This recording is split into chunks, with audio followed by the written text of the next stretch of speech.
사도행전 15장은 예루살렘 공의회에 대한 기록입니다. 사실상 세계 제1차 교회 공의회다라고 볼 수가 있습니다. 이 공의회가 개최된 이유는 이렇습니다.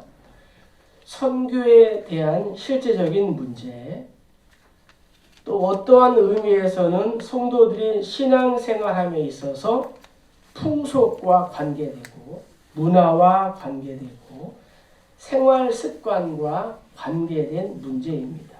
이러한 물음에 답을 주는 아주 중요한 공의회였습니다. 안디옥 교회에서 벌어졌던 이 논쟁의 불씨가 예루살렘 교회에서도 있었습니다. 초대교회 이방인 구원의 문제는 상당히 중요한 문제였습니다.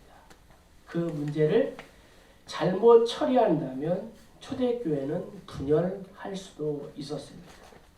왜냐하면 유대인 그리스도인들 중에서 일부는 이방인 그리스도인들이 예수를 믿은 후에도 계속해서 할례를 받아야 하고 모세 율법을 모두 지켜야 한다고 주장했기 때문입니다. 오늘 우리는 본문을 통하여 오늘날 교회가 중요한 사안을 결정할 때에 기준으로 삼아야 할 것은 무엇일까요? 자, 우리 12절 13절 읽겠습니다. 온 무리가 가만히 있어 바나바와 바울이 하나님께서 자기들로 말미암아 이방인 중에서 행하신 표적과 기사에 관하여 말하는 것을 듣더니 말을 마침에 야고보가 대답하여 이르되 형제들아 내 말을 들으라. 아멘. 먼저 말씀이 기준이 되어야 한다는 것입니다.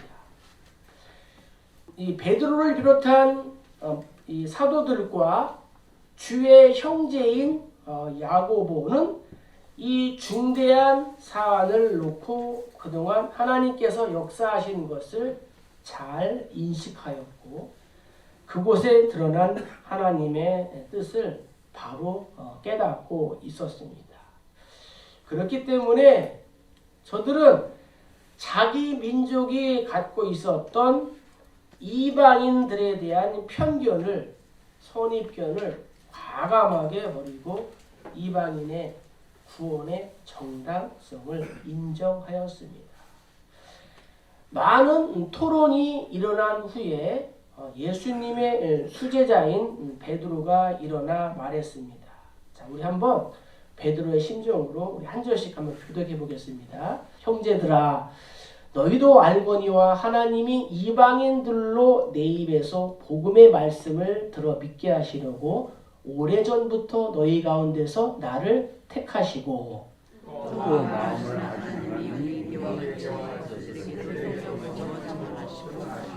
믿음으로 그들의 마음을 깨끗이 하사 그들이나 우리나 차별하지 아니하셨느니라.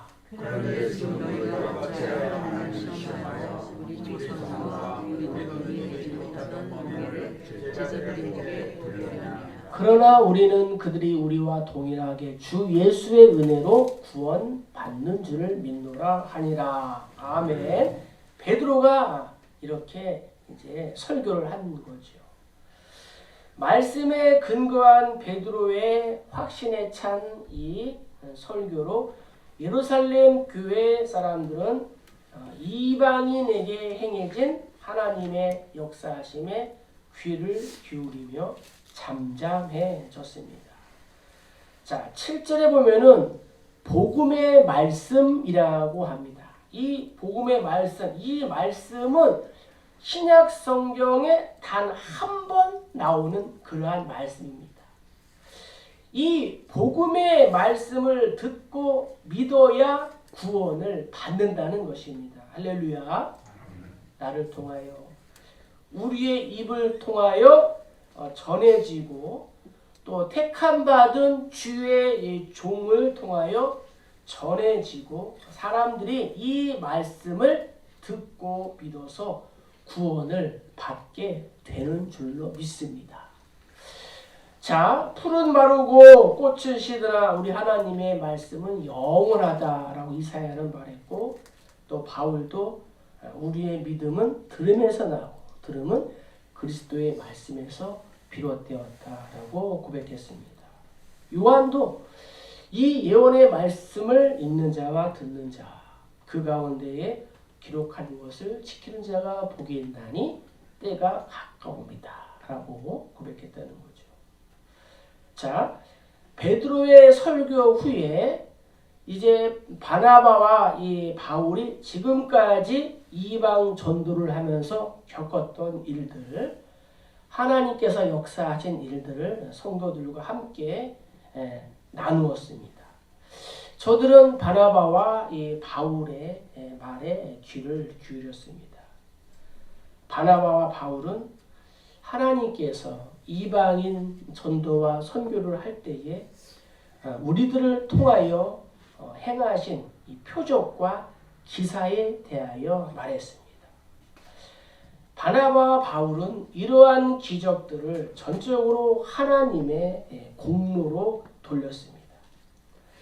예루살렘 이 공의회에 참석하는 사람들이 이방 선교를 하고 있는 바나바와 바울은 믿지 못한다 하더라도 아마 그들과 함께 일하시는 성령님의 역사에 대해서는 결코 부인할 수 없었습니다. 하나님을 믿는 사람들은 바울과 바나바처럼 자신들이 행하는 일을 자랑할 것이 아니라 자신들 가운데에 살아서 역사하시는 하나님을 증거해야 될 줄로 믿습니다. 그럴 때에 나와 생각이 다른 분들도 하나님의 뜻에 집중할 수가 있습니다. 성도인 우리도 모든 상황에서 발생한 문제를 해결하기 위해서는 먼저 양쪽의 의견을 다 주의 깊게 들어야 합니다. 그리고 하나님의 말씀을 살펴서 말씀 안에서 해결책을 찾고 받아들이는 것이 바로 지혜로운 사람입니다. 왜 그래요? 하나님의 말씀은 살아있고 활력이 있어 좌우의 어떠한 날선 검보다도 예리하여 우리의 혼과 영과 및 관절과 골수를 찔러 쪼개기까지 하며 우리의 마음과 생각과 뜻을 판단하시기 때문입니다. 초대교회는 다양한 민족들로 인하여 하나로 묶는 데에 어려움이 있었습니다. 유대인과 이방인은 달라도 한참 달랐습니다. 역사와 전통, 관습과 풍습, 문화와 언어, 이 모든 것이 달랐다는 거죠. 성도인 우리들 역시도 내 주장만 옳다가 아니라 내 주장도 옳고 상대방의 주장도 옳다라는 쪽에서 먼저 해결책을 찾아야 합니다. 그리고 모두의 의견을 종합하고 말씀을 깊이 살펴서 문제의 해답을 찾아가야 합니다. 하나님의 지혜를 구하고 하나님의 말씀 안에서 모든 해답을 찾아 나가고 그 얻어진 결론에 대해서는 모두가 기쁨으로 따르는 이 지혜가 있어야 합니다. 그래서 하나님이 기뻐하시는 이 교회의 이 하나됨을 우리가 말씀 안에서 온전히 지켜 나가야 된다는 것입니다. 이렇게 예루살렘 공의회는 하나님의 말씀 안에서 해답을 찾으려고 했다는 거죠. 자, 두 번째는 우리 15절부터 17절입니다. 선지자들의 말씀이 이와 일치하도다. 기록되노라. 이후에 내가 돌아와서 다윗의 무너진 장막을 다시 지으며 또 그 허물어진 것을 다시 지으리니 이는 그 남은 사람들과 그의 이름으로 일컬음을 받는 모든 이방인들로 주를 찾게 하려 함이라 하셨으니. 아멘. 또 예루살렘 공의회의 중요한 이 사안 중에 하나는 무엇이냐? 구원에는 차별이 없다는 것입니다. 베드로와 바나바와 이 바울의 말을 들은 이제 야고보는 하나님의 구원에는 차별이 없음을 말합니다. 본문에 다윗의 무너진 이 장막은 예수님을 말합니다. 허물어진 것을 다시 지어 일으킨다라는 것은 말씀이 기초가 된 새로운 나라, 즉 주님의 몸된 이 교회를 말합니다. 또 이방인들로 주를 찾게 한다라는 뜻은 이방인들을 불쌍히 여기시고 하나님께서 인자를 베푸신다라는 그러한 뜻입니다. 그러므로 하나님의 구원에는 남녀노소, 주의고와 또 빈부귀천을 막론하고 차별이 없다라는 것을 야고보가 선포하는 거죠. 이 말씀도 야고보가 그냥 선포한 것이 아니라 구약에 있는 이 아모스 9장에 있는 말씀을 인용한 것이라는 거죠. 자, 우리가 아모스 9장 11절 12절 한번 읽어보겠습니다. 그날에 내가 다윗의 무너진 장막을 일으키고 그것들의 틈을 막으며 그 허물어진 것을 일으켜서 옛적과 같이 세우고 그들이 에돔의 남은 자와 내 이름으로 일컫는 만국을 기업으로 얻게 하리라. 이 일을 행하시는 여호와의 말씀이니라. 아멘. 하나님께서 이방인들로 주를 찾게 하신다는 구약 선지자의 예언이 이 신약시대 사도행전 이방인인 이 고넬료를 통하여 성취되었으며 앞으로도 이방인들이 지속적으로 하나님을 찾게 될 것이다 라는 이런 말씀입니다. 그러니까 구약시대 아모스 때 주신 이 말씀이 오늘 이곳에서 이루어졌다라고 야고보가 선포하는 거죠. 다시 말씀드리면 성경적인 객관적인 이 진리가 확증해 주지 않으면 나의 주관적인 생각은 아무 의미가 없다는 것입니다. 내가 아무리 하나님의 뜻이라고 말한다 하더라도 성경에 없는 이야기를 하면 안 된다는 것입니다. 이방인들이 부활하신 예수의 이러한 증인들인 사도들과 그리스도인들을 통하여 하나님을 찾게 될 것이다 라고 야고보가 말한 것입니다. 따라서 이방인의 구원은 신약시대에 와서 발생한 것이 아니라 오래전부터 변함없으신 하나님의 섭리와 하나님의 계획과 하나님의 뜻이라는 거예요. 따라서 우리의 사역이 말씀에 초점을 맞춰지지 않으면 그것은 빛을 잃어버리게 되는 것입니다. 교회가 세상처럼 이 속물적인 모습이나 비판적인 분위기에 휩싸이게 되면 결국에는 그리스도의 가르침을 배반하게 되고 모든 호소력을 잃게 되는 것입니다. 그래서 성도는 우리의 이 편견과 선입견을 모두 하나님의 목적에 복종시키는 것이 필요합니다. 우리가 예수를 본받을 때에 인내할 수 있고 이해와 포용을 갖게 되는 것입니다. 그래서 바울은 에베소 교회 성도들을 향하여 이렇게 선포했습니다. 그러므로 사랑을 받는 자녀같이 너희는 하나님을 본받는 자가 되고 그리스도께서 너희를 사랑하신 것 같이 너희도 사랑 가운데서 행하라. 그는 우리를 위하여 자신을 버리사 향기로운 제물과 희생 제물로 하나님께 드리셨느니라. 아멘. 종교다원주의와 절대 진리가 없다는 이 포스트 모더니즘 시대를 살아가면서 사람들은 자신이 하는 말이 모두 다 하나님의 말이고 하나님의 일이다 라고 합니다. 객관적인 진리가 없습니다. 성경을 참고하고 성경의 맥락을 따라서 이것은 맞는 이야기다.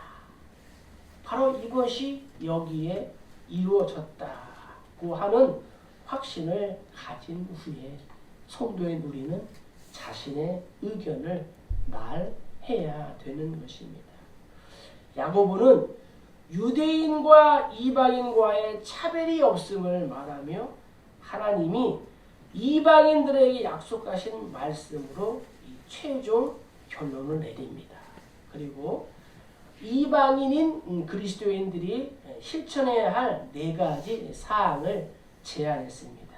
자, 우리 19절 20절 읽겠습니다. 그러므로 내 의견에는 이방인 중에서 하나님께로 돌아오는 자들을 괴롭게 하지 말고 다만 우상의 더러운 것과 음행과 목매어 죽인 것과 피를 멀리하라고 편지하는 것이 옳으니. 아멘. 예루살렘 공의회의 결론 3번째는 무엇이냐? 우리가 덕을 세워야 된다라는 것입니다. 교회의 중대한 사항을 결정할 때에 기준으로 삼아야 하는 또 하나의 요소가 있는데 그것은 바로 덕이라는 거예요. 예루살렘 공의회에서 이 주의 형제인 야고보는 교회의 분열을 초래할 수 있는 이 아주 중대한 이 사안인 이방인의 이 구원 문제를 놓고 다음과 같은 결론을 내렸다는 거죠. 19절에 이 내 의견에는 이 뜻은 헬라어로 판단하다 또는 심판하다라는 그러한 뜻이 있습니다. 야고보는 예루살렘 공의회의 의장으로서 최종 판결을 내렸다는 거죠. 법정에서 판사가 판결을 내릴 때에 자기의 생각으로 판결하지 않고 법조문을 근거해서 판결을 하지 않습니까? 야고보 역시도 성경을 근거해서 할례 준수에 관한 최종 판결을 내리고 있음을 보여줍니다. 자, 야고보가 제시한 4가지 규정은 당시 이방인들이 이 관습적으로 행하는 일들이었습니다. 4가지 중에 이 앞에 2가지인 우상의 더러운 것과 음행, 이것은 우상 숭배와 관련된 일이라는 거죠. 1계명, 2계명을 거스르는 일이었습니다. 또 뒤에 2가지인 목매어 죽인 것과 피를 먹지 말라는 것은 율법 규정에 근거한 사항이었습니다. 당시는 이 육류, 이 고기는 먼저 우상에게 제물로 바쳐진 뒤에 정육점에서 판매되고 있었습니다.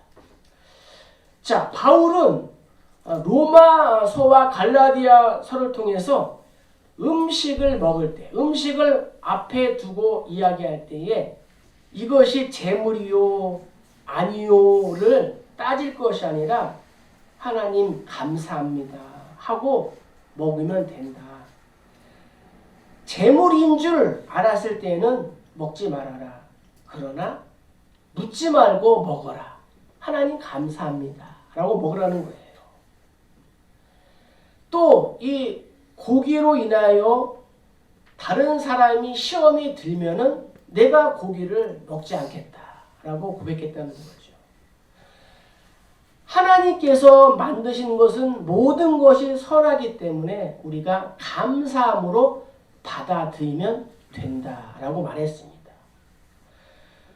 또한 목매어 죽인 이 가축의 고기는 몸의 순환 기간에 피가 고여 아직 배출되지 않았기 때문에 고기와 함께 이 피를 먹는 셈이 되는 것입니다.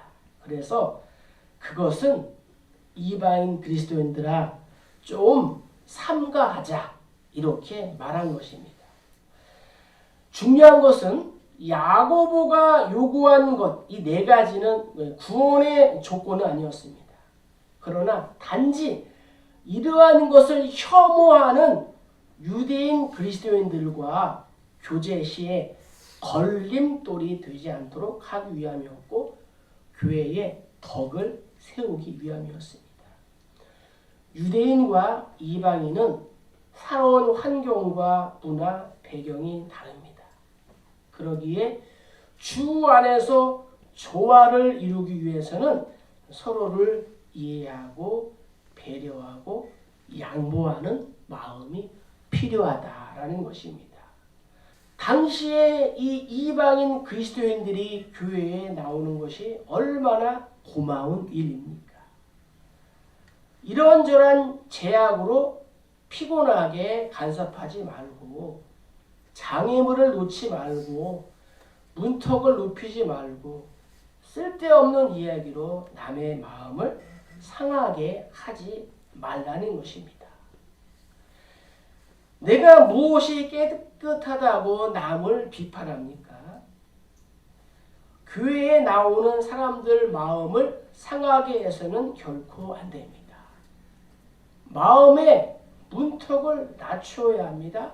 아주 낮춰야 합니다. 반대로 이방인 그리스도인들은 야고보가 제시한 4가지 일로 인해 유대인 그리스도인들에게 혐오감을 주지 말아야 했습니다. 예수를 믿는다고 하면서 우상의 더러운 것을 하고 음행을 하고 목매어 죽인 것을 먹고 피를 먹으면 유대인 그리스도인들이 얼마나 이방인 그리스도인들을 향하여 혐오스럽다고 말하겠습니까? 그래서 이 논쟁은 지혜롭게 끝을 맺게 됩니다. 오늘날 교회도 마찬가지입니다. 교회 내에는 다양한 사람들이 공존합니다. 따라서 성경에 위배되지 않는 한 정말 다른 사람의 이런 생각들을 우리가 이해하고 배려하는 마음이 필요합니다. 그리고 자신의 언행이 성경에 위배되지 않는다 할지라도 그것을 수용할 만한 믿음이 없어 시험에 빠지는 성도가 있다면 덕을 위해서 그것을 하지 않는 것이 바람직합니다. 그래서 성경은 우리에게 뭐라고 말씀하고 있습니까? 하나님 공급하시는 힘으로 말하고 일하고 성령으로 봉사하고 그리스도 예수만 자랑하고 땅의 것이 아닌 하늘의 것을 생각하라고 우리에게 권면하고 있습니다. 우리가 하나님께 돌아오는 사람들의 걸림돌이 되지 말아야 되지 않겠습니까? 나의 선입견으로 인해 하나님께로 돌아오는 자들을 괴롭게 하지 말아야 합니다. 그러기 위해서는 항상 하나님의 말씀을 바르게 그리고 더 깊이 알수록 끊임없이 또 겸손하게 하나님의 지혜와 은혜를 간구해야 된다는 거죠. 개인적인 신앙생활도 중요하지만 공동체적인 신앙생활도 중요하다는 거죠. 할례 준수 제기가 교회 내 문제로 발전했지만 사도들과 장로들과 교회가 예루살렘 공의회를 통해 하나님의 뜻을 바르게 그리고 더 깊게 알게 된 계기가 되었습니다. 유대인 그리스도인들도 이방인 그리스도인들도 모두 이 야고보의 결정에 동의했습니다. 그리고 여러 지역에 흩어진 교회들에게도 이 사실을 편지로 써서 알려 준수하도록 촉구함으로 초대교회의 분열을 초래할 수 있었던 중대 사안을 결말짓게 되었습니다. 교회의 이러한 덕은 매우 중요한 문제입니다. 교회나 그리스도인이 어떠한 말, 어떠한 행동, 어떠한 결정을 내리기 전에 먼저 교회의 덕 세움을 고려해야 된다는 것입니다. 그래서 바울은 은사의 문제를 다룰 때에 그리스도인 간의 갈등을 해결하는 이러한 수단으로 덕을 제시했습니다. 우리 고린도전서 14장 12절 한번 읽겠습니다. 그러므로 너희도 영적인 것을 사모하는 자인즉 교회의 덕을 세우기 위하여 그것이 풍성하기를 구하라. 아멘. 이 말씀을 통하여 나에게 덕이 좀 부족하다 하면은 그것을 풍성하도록 기도해라는 거죠. 성도인 우리는 상대방이 나와 다른 방식을 가졌다 하더라도 그가 예수를 믿게 되었다면 하나님을 기억하고 또 상대방의 문화를 인정하면서 기다려 주어야 한다는 거예요. 그러한 배려가 필요하죠. 오래 믿은 사람들이, 처음 믿은 사람들, 오랫동안 교회 다닌 사람들이 또 처음 교회 나온 사람들을 어떻게 해요? 배려하고 또 어떻게 해요? 잘 적응하도록 기다려 주어야 된다는 것입니다. 상대방 역시도 교회의 공동체의 문화를 겸손하게 받아들이며 서로 믿음의 교제를 해야 되는 것입니다. 아담과 이 하와의 범죄로 말미암아 하나됨이 깨졌습니다.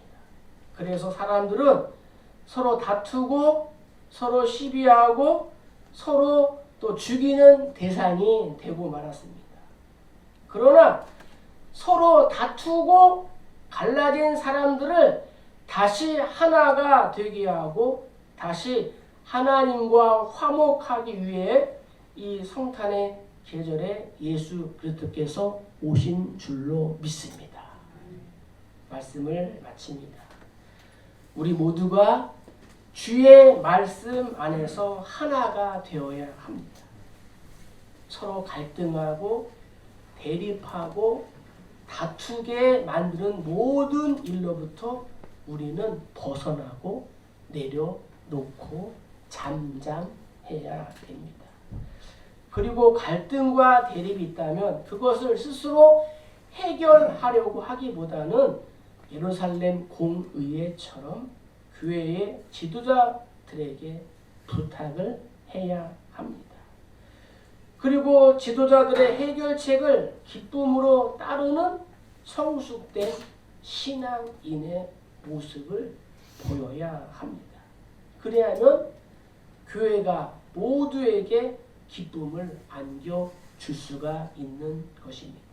이것이 바로 오늘 예루살렘 공의회의 결론입니다. 오늘 말씀을 통하여 사랑하는 우리 교회 모든 성도님들이 말씀 안에서 교회를 갈라지게 만드는 모든 악한 세력으로부터 벗어나고 하나님께 영광을 돌리며 또 각자 모든 성도님들에게 기쁨이 되는 귀한 삶을 우리가 살아가야 될 줄로 믿습니다. 네. 이번 한 주도 오늘 주신 말씀을 또 삶에 또 잘 적용해서 말씀으로 해석하고 구원에는 차별이 없음을 꼭 기억하고 예루살렘 공의회처럼 또 우리 교회가 주 안에서 든든하게 또 아름답게 잘 또 세워지는 그러한 교회와 우리 가정들 되기를 주의 이름으로 간절히 축복합니다.